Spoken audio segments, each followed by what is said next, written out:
Yooyaa akkam jirtu hordoftoonni YouTube chaanaalii kiyyaa baga nagaan dhuftanii an Dr. Birboo Caalaan jedhama. Egaa irraa akkuma mata duree irratti argitanii mata duree baay'ee barbaachistuu takkan qabadhee dhufe. Isheenis maalidha? Waa'ee hir'ina vitaamin D irratti. Egaa akkuma beekamu yeroo baay'ee waa'ee hir'ina vitaamin D kana namoonni baay'een yeroo dubbatus dhaga'ee anallee karaa keessaa nagaggaafataa turanii kanumaafan anis irraa bal'inaan irraa dubbachuudhaa dhufe. Egaa innis maalinni hir'inni vitaamin D maalinni yaalli isaa maal fakkaata? Faayidaa vitaamin D fayyaa keenyaaf qabu maalinni? Akkasumas immoo maaltu dhukkuba kanaaf nama saaxila? Mallattooleen dhukkuba kanaa hoo maal fakkaatu? Akkamittis immoo rakkoo kanarraa fayyina yookaan yaalamnaa kan jedhuun isinitti himuu dhufe. Warri chaanaalii kiyyaa haaraa taatan YouTube chaanaalii kiyya subscribe godhaa. Warri duraan immoo YouTube chaanaalii kiyya already subscribe gootan viidiyoo kiyya like gochuudhaan wajjin jalqabaa kallattumaan gara mata duree guyyaa irraa qabadhee dhufeettan isin geessa. Egaa hir'inni vitaamin D rakkoo baay'ee komanii ta'edha. Akkuma addunyaattu rakkoo baay'ee komanii ta'edha. Hawaasa addunyaa kana keessaa naannoo 30 hanga 50 kan ta'u hir'ina vitaamin D qabaa jechuudha. Kana jechuun digirii isaa walaa darbu malee namni kana baay'atu hir'ina vitaamin D qaba jechuudha. Achi keessaa gaa kan signifikantii ta'ee fi har'aan irraa dubbadhu warra vitaamin D isaanii baay'ee gadi bu'aa ta'e mallattoo qabaatanii jechuudha. Warra mallattoo qabaatanii jechuudha malee warra mallattoo hin qabaanne miti jechuudha. Kanaaf mee waa'ee waan kanaa yookaan immoo hir'ina vitaamin D kana mallattoolee isaa maaltu nama saaxilaa jedhu kanatti seenuun dura faayidaadhumti vitaamin D qaama namaatiif qabu maal fakkaata kan jedhu kanarraa dubbanne gaariidha. Maaliifini yoo faayidaa vitaamin D san isin hubachiise vitaamin D dhabamuu irraa miidhaa dhufu immoo isin understand gootu jechuudha. Kanaaf faayidaawwan ijoon vitaamin D qabu keessaa inni tokko xuuxama kaalsiyeemiiti. Kaalsiyeemiin qaama keenya keessaa gara dhiigatti xuuxamuudhaaf vitaamin D barbaada jechuudha. Kaalsiyeemiin immoo faayidaa qaama namaatiif faayidaa guddaa qaba. Isa namni kamuu beeka. Kanaaf faayidaa ijoon xuuxama kaalsiyeemiiti. Vitaamin D waan jiraane kaalsiyeemiin xuuxamu jechuudha. Kanaaf faayidaan ijoon isaa faayidaa inni biraa fayyaa fi jabina lafee keenyatiif. Fayyaa fi jabina lafee keenyatiif baay'ee barbaachisaa jechuudha. Faayidaan inni sadaffaan jabina ilkaanii. Daa'imman irratti haa ta'u adaltii irratti jabina ilkaaniitiif yookaan akkasumas fayyaa ilkaaniitiif baay'ee barbaachisaadha jechuudha. Faayidaan inni biraa madinummaa namaa akka cimu taasisa. Kana jechuun dandeettiin dhukkuba ofirraa ittisuu namoota daraan akka boostu ta'uu godhaa jechuudha vitaamin D kun. Isa godhaa.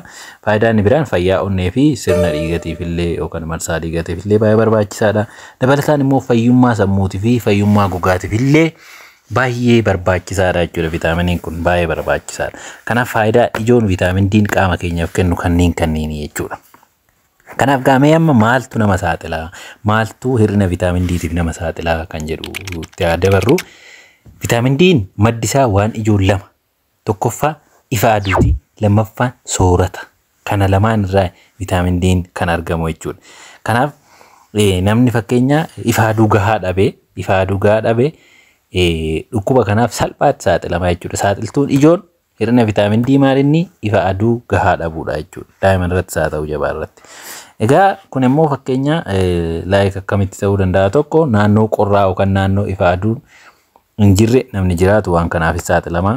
Akkasumas immoo namoonni gogaan isaanii baay'ee gurraacha ta'e yookaan bilaak ta'e vitaamin D kun gogaarraa akka inni aktiif ta'eetoo vitaamin D aktiif hin taane godha waan ta'eef namoonni gogaa isaanii gurraacha bilaak ta'erree waan kanaaf inni saaxilamu jechuudha. Dabalataan namoonni uffata gugurdaa, uffata fufurdaa uffatanillee waan kanaaf ni saaxilamu jechuudha. Kanaaf ifa aduu gahaan sababoota kanneeniif yoo dhabame namni kun waan kanaaf saaxilamuu danda'a jechuudha.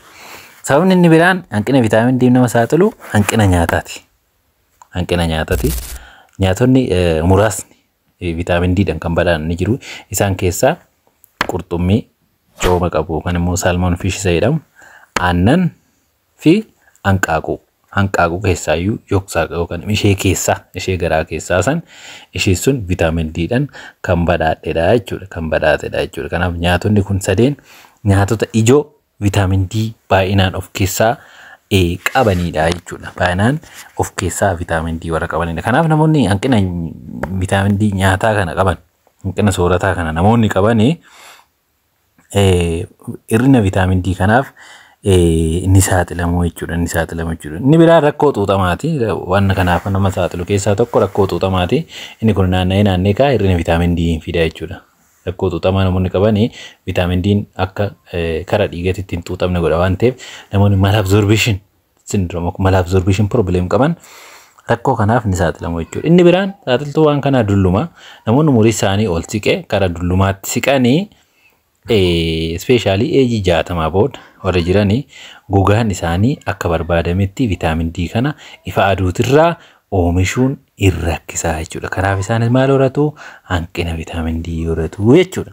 Kanaaf saaxiltuun inni biraa dulluma. Inni biraan obesitiidha. Wantoota hanqina vitaamin D tiif nama saaxilan keessaa inni biraan furdina garmalee yookaan immoo obesitiidha jechuudha. Sababni isaas vitaaminiin kamuugaa water soluble and fat soluble jedhamee adda qoodama. Kan cooman bulbulamuu fi kan bishaaniin bulbulamu. Vitaamin D cooman bulbulama. Cooman waan bulbulamuufu maaltu ta'a? Namoonni obesitii qaban yookaan furdina garmalee qabanii cooma bakkuma hunda waan jiruuf vitaamin D kana bakkuma jiru sanitti odoo gara dhiigaan deemin sequester godhe yookaan immoo achumatti haguugee qabaa jechuudha. Kanaaf qaama keessa vitaamin D hin jira garuu akka inni gara dhiigatti hin deemne gochuudhaan hir'ina vitaamin D akka qabaatu taasisa jechuudha. Namoonni furdina garmalee yookaan immoo borcii kana qaban. Kanaaf kunniin saaxiltuu ijoo yookaan immoo wantoota vitaamin D hir'ina vitaamin D tiif nama saaxilan jechuudha. Isaanis isin yaadachiisuuf ifaa dhugaa dhabuu, hanqina nyaataa, rakkoo xiinsaa, rakkoo xuuxamaa, dulluma fi furdina garmalee. Sababoota ijoo hanqina vitaamin D tiif nama saaxilanidha jechuudha. Amma immoo mallattoolee dhukkuba kanaatti ceena. Mallattoolee hanqina vitaamin D. Mallattooleen hanqina vitaamin D nan ispeesifikiidha yookaan immoo mallattoo dhukkuba biraatiin wal fakkaata. Haa ta'uti garuu namoonni hir'ina kana qabanii yookaan vitaamin D isaanii baay'ee gadi bu'ee mallattoo armaan gadii kana ni agarsiisu. Tokkoffaa dadhabbii qaamaa. Dadhabbii qaamaa sababni isaa hin baramne kan dhukkuba biraatiin hin dhufne kan dhukkuba onneetiin hin dhufne kan dhukkuba sukkaaraatiin hin dhufne. Dadhabbii qaamaa dhukkuba biraatiin hin dhufne. Tokko isaa lammaffaan boompeen. Ishiin kun isa ijoodha jechuudha. Boompeen yookaan immoo dhukkubbii lafee deep pain jechuudha. Lafeen keenya bakka jiru hundarraa miira dhukkubbii nutti dhaga'amuu danda'a jechuudha. Boompeen. Mallattoo lammaffaan isaa mallattoo sadaffaan dhukkubbii maashaatii. Foon keenya bakka garaagaraatti argamu yookaan immoo qaamni foonii keenya bakka garaagaraatti argamu inuma nu dhukkubaa jechuudha sababa malee.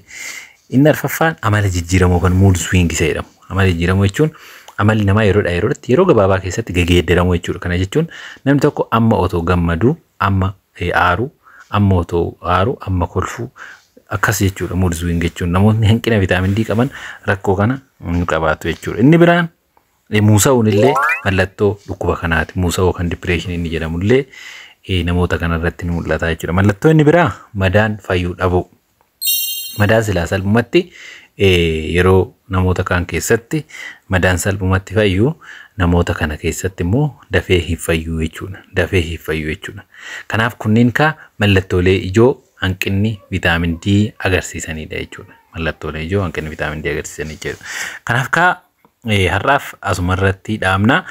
Viidiyoo ta'an irratti immoo akkamittiin vitaamin D hir'ina vitaamin D qabaachuu keenya mallattoo irratti dabalataan akkamitti konfirmi goonaa qulqulleessina kan jedhuu fi akkamittiin immoo vitaamin D kanarraa recover goonaa akkamitti yaalamna. Yaalli isaa maal fakkaata? Akkamitti ittisnaa jedhu kana viidiyoo ta'an irrattan isiniif qabadhee dhufa.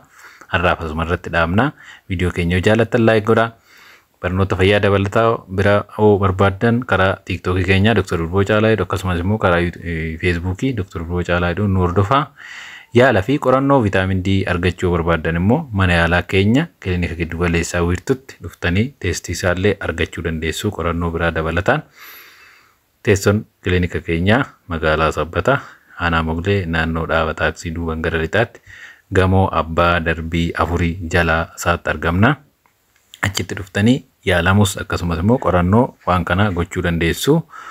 Fayyaa viidiyoo kana yoo jaallattan hiriyoota keessaniif sheer gochuu hin dagatinaa.